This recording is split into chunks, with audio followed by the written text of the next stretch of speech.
انسان کی اپنے وجود کی تلاش کے پیچھے ایک انتھک محنت اور جستجو کار فرما رہی ہے، اور اب تک حاصل کی گئی یہ تمام معلومات پچھلے 150 سال کی ایک مسلسل جدوجہد اور جینیٹک سائنس کی ترقی کے نتیجے میں حاصل ہوئی ہیں۔ لیکن ضروری امر یہ ہے کہ اس تمام معلومات کو بھی معروضی سوالات کے ساتھ جوڑ کر ایک کل کے طور پر دیکھتے ہوئے ہمیں ارتقائی عمل کو سمجھنا ہوگا۔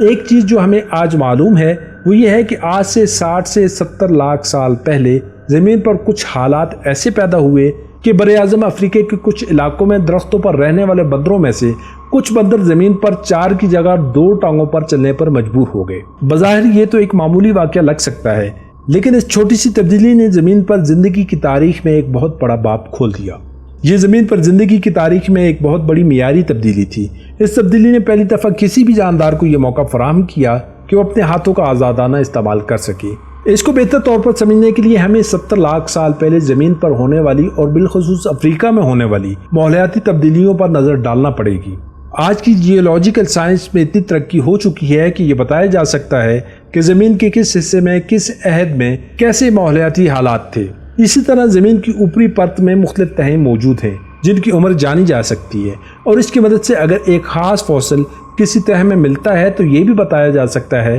کہ وہ کتنے سال پرانا ہے۔ ریسرچ سے آج یہ پتہ چلتا ہے کہ پورا افریقہ کروڑوں سال تک آج کی اپنی حالت سے مختلف ایک ہرا بھرا اور نم براعظم تھا، لیکن لاکھوں سال پہلے یہ حالات تبدیل ہونا شروع ہوئے اور یہ براعظم آہستہ آہستہ خشک ہونا شروع ہو گیا۔ گھنے جنگلات کا گھنا پن وقت کے ساتھ ساتھ کم ہونا شروع ہو گیا، درختوں کا درمیانی فاصلہ بڑھنے لگا اور اس خالی جگہ پر لمبی لمبی گھاس کو اگنے کا موقع ملا۔ ان علاقوں میں رہائش پذیر بندروں کو ایک درخت سے دوسرے درخت تک ایک چھلانگ میں پہنچنا ناممکن ہو گیا اور مجبوراً ان کو یہ فاصلہ زمین پر چل کر طے کرنا پڑا، لیکن زمین پر لمبی گھاس ہونے کی وجہ سے راستہ دیکھنے کے لیے کھڑا ہونا مجبوری بن گیا تھا۔ اس کے علاوہ مزید تھیوریز بھی پیش کی گئی ہیں۔ ہمیں یہ نہیں بھولنا چاہیے کہ یہ انسان نما اپنی اس حالت میں دنیا کا کمزور ترین جانور تھا اور کھلے میدانوں میں ہر قسم کے خطرے کے سامنے بے بس تھا۔ یہاں پر مقداری اور معیاری تبدیلی پر تفصیلی بات کرنے کی بھی ضرورت ہے۔ قدرت میں مظاہر کبھی بھی سیدھی لائن میں واقع نہیں ہوتے، بلکہ بہت ساری چیزیں لاکھوں سال تک بظاہر تقریباً ایک جیسی یعنی ایک ظاہری جمود میں نظر آتی ہیں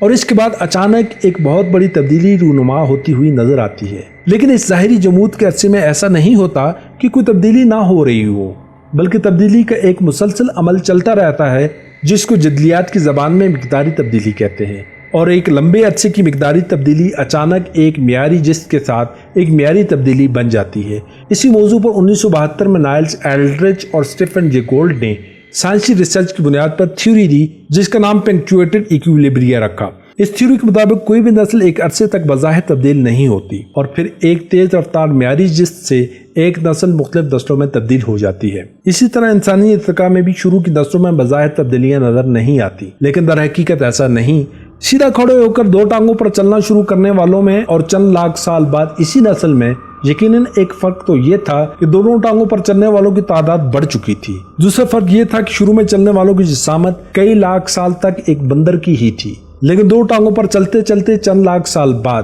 ان کی جسامت بالکل بھی شروع میں 2 ٹانگوں پر چلنے والے بندروں جیسی نہیں تھی، لیکن بظاہر وہ ابھی بھی بندر ہی تھے۔ ان کے دماغ کا حجم بندر جیسا ہی تھا، ان کی خوراک ابھی بھی بندر جیسی ہی تھی، لیکن وہ زیادہ وقت سیدھے کھڑے ہو کر میدانوں میں گزارتے تھے۔ شروع کی نسلیں ہر طرح سے ایک بندر تھی سوائے سیدھا کھڑا ہو کے چلنے کے۔ اس وقت یعنی 60 سے 70 لاکھ سال پہلے زمین پر موسمیاتی تبدیلیوں میں اتار چڑھاؤ تیز ہونا شروع ہوتا ہے۔ ان خطوں میں آباد بندر کی اس دور کی نسلوں کو اپنے آپ کو بدلتے موسم کے ساتھ بدلنا پڑا، لیکن یہ تبدیلی ایک ہی طرح کی نہیں تھی، بلکہ مختلف علاقوں میں رہنے والی نسلوں کا مختلف ماحولیاتی اور موسمی تبدیلیوں میں مختلف انداز میں ارتقاء ہوا۔ ان ابتدائی نسلوں نے کچھ لاکھ سال تقریباً ایک ہی طرز زندگی میں گزاری، جس عرصے میں ایک مقداری تبدیلی مسلسل ہو رہی تھی، لیکن اس کے بعد آرڈیپیتھیکس نامی مختلف انسان نما نسلیں ملتی ہیں جن کے رہن سہن میں معیاری تبدیلی آنے کے بعد اب ان میں جسمانی طور پر سیدھا کھڑا ہو کر چلنا کافی حد تک ایک مستقل خاصیت بنتی جا رہی تھی۔ اس معاملے میں تقریباً 40 لاکھ سال پہلے معیاری جست ہوئی